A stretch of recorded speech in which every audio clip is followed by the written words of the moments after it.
అలాగే టికెట్ల విషయంలో ఇప్పుడు వరుసగా 58 మందిని మార్చారు. మళ్ళీ 5వ లిస్టు కోసం కూడా చూస్తున్నట్టున్నారు. ఈ క్రమంలో ఆళ్ల రామకృష్ణారెడ్డి గారు లాంటి వాళ్ళు ఏదైతే అంటే ఒక రాజధాని ఆ ప్రాంతం ఇదే ఉంటుంది అని ఫిక్స్ అయిన తర్వాత 5 ఏళ్ల పాటు జగన్మోహన్ రెడ్డి గారు వచ్చిన తర్వాత ఒక 9 మంత్స్లో దాన్ని క్యాన్సిల్ చేసేసినప్పుడు పూర్తిగా అండగా నిలబడి ఇక్కడ అమరావతి ఈ ప్లానింగ్లోనే మొత్తం తప్పిదాలు జరిగినాయని ఇక్కడంతా అక్రమాలు జరిగినాయని ఇది కావాలని చేసిన కొన్ని వర్గాలు కలిసి చేసిన కుట్రని ఆ రోజు అండగా నిలబడింది ఆళ్ల రామకృష్ణారెడ్డి గారు.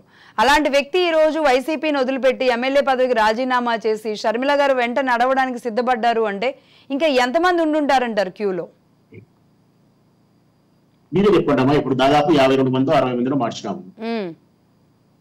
మరి 60 మందిలో ఎంతమంది ఇప్పటికి తిరుగుబాటు చేసినారమ్మా? 5 మంది 6 మంది? ఎంతమంది పార్టీ మారినారు మీరే చెప్పండి.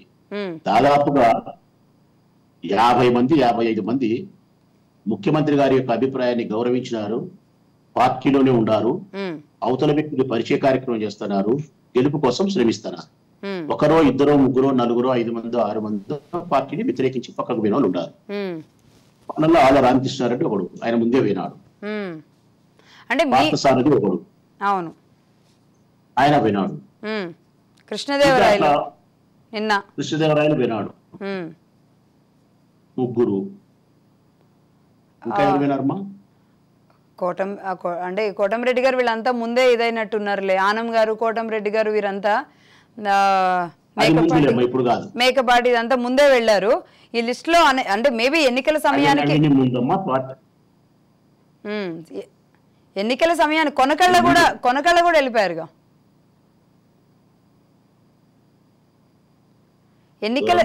కొనకళ్ళు వెళ్ళిపోయారు. ముద్రగడ పద్మనాభం గారు పార్టీలో లేరు కానీ ఆ ముద్ర వేసుకొని ఉన్నారు. ఆయన కూడా ఒక రకంగా ఆయన కూడా వెళ్ళిపోయారు. షాప్ అండ్ గెస్ట్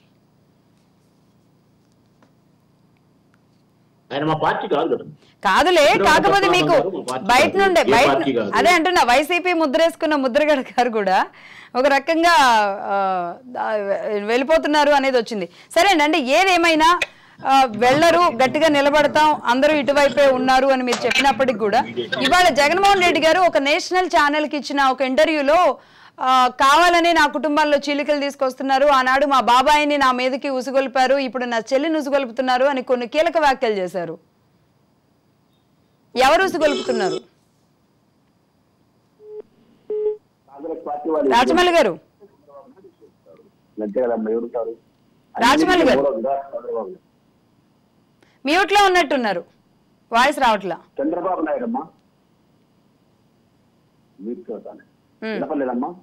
ఇప్పుడు ఓకే అండి, ఇప్పుడు ఓకే. చంద్రబాబు నాయుడు ఉంటుందమ్మా, కాంగ్రెస్ పార్టీ వాళ్ళు ఉంటారు, నచ్చి ఎవరు ఉంటారమ్మా? అంతే, వాళ్ళిద్దరే.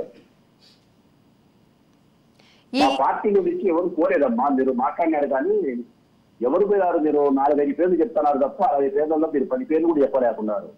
కోటమిరెడ్డి శ్రీధర్ రెడ్డి, ఆనం రామనారాయణ రెడ్డి, చంద్రశేఖర్ రెడ్డి వీళ్ళందరూ కూడా టికెట్ ఇవ్వకుండా పోయినప్పుడు చేసిన మార్పు కాదమ్మా. ముందుగానే వాళ్ళ పార్టీ మీద అసంతృప్తితో బయటికి పోయిన వాళ్ళని పక్కన పెడితే ఇప్పుడు పార్టీలో మార్చిన వాళ్ళు, టికెట్ ఇవ్వకుండా టికెట్ ట్రాన్స్ఫర్ చేసిన వాళ్ళు కానీ టికెట్ ఇవ్వకుండా చేసిన వాళ్ళు 60 మంది 50 మంది ఎవరైతే ఉన్నారో వాళ్ళ విషయంలో ఒక 10 పేర్లు చెప్పుడు చూస్తాము. 10 పేర్లు టీడీపీ దాదాపుగా బెస్టీస్ అందరూ కూడా ఇటు రావడానికి సిద్ధంగానే ఉన్నారు అని చెప్తున్నారు. టికెట్ రాని వాళ్ళు కాదు, ఈవెన్ టికెట్ వచ్చిన వాళ్ళు కూడా ఉన్నారు అని. అయితే ఒక విషయం నేను అడుగుతా, ఈ టికెట్ల మార్పు వల్ల వైసీపీకి ప్లస్ అవుతుందా మైనస్ అవుతుందా? తెలంగాణలో మార్చకపోవడం వల్ల ఇబ్బంది అయింది, ఏపీలో మార్చడం వల్ల ఇబ్బంది అవుతుందా? లేదమ్మా, ప్లస్ అవుతుంది. ప్లస్ అవుద్దా? 100% ప్లస్ అవుతుంది, నో డౌట్. ఎన్ని సీట్స్ వస్తాయని అంచనా? 120 నుంచి 130 వస్తాయని నా వ్యక్తిగత అభిప్రాయం. అంటే వై నాట్ 175? రాకపోవచ్చు. అంతేనా? 125 to 120 to 130 నా వ్యక్తిగత అభిప్రాయం. 120 to 130 రైట్. సో మొత్తంగా ఒక క్లారిటీతో ఉన్నారు రాజమౌళి గారు. పక్కా నేషనల్ పార్టీలకి ఆంధ్రప్రదేశ్ లో ఆదరణ లేదు అని వాళ్ళు నేషనల్ ఛానల్తో మాట్లాడినప్పుడు ఆయన చేసిన దాంట్లో మరి అదే నేషనల్ పార్టీ బీజేపీతో కానివ్వండి లేదంటే సరే కాంగ్రెస్ తో లేదు, బీజేపీతో సత్సంబంధాలు ఉన్నాయి అంటున్నారు.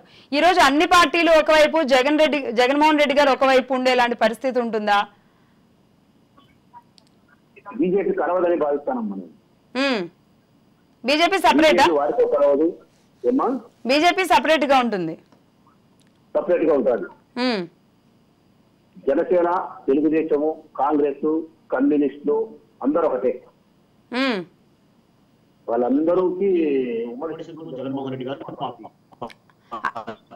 కాదు, జనసేన బీజేపీతో ఉంది కదా. జనసేన బీజేపీ ఉండదని చెప్పింది కదమ్మా, నేను తెలుగుదేశం పార్టీ పోతా అని చెప్పింది కదా.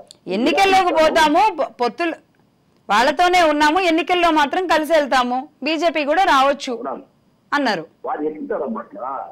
నేను నీతో పొత్తులో ఉండి పోటీ చేయకుండా నేను తెలుగుదేశంతో ఓటు వేయమని చెప్తాను, తెలుగుదేశాన్ని ఓటు వేయమని చెప్తే అప్పుడు ఆ పొత్తు ఉంటుంది అమ్మా? ఉండదు కదా. ఎట్లుంటుంది? ఎన్నికల నోటిఫికేషన్ వచ్చేంత వరకు ఈ కారాలన్నీ సరిపోతాయి. ఎన్నికల నోటిఫికేషన్ వచ్చిన తర్వాత నువ్వు జనసేన అనే పార్టీని వాళ్ళు అడుగుతారు, నువ్వు మాతో ఉన్నావా పోతానావా అని అడుగుతారు. నేను పోతాను, ఇంతకుముందు చెప్పినా కదా నేను పోతానా అని చెప్తాను.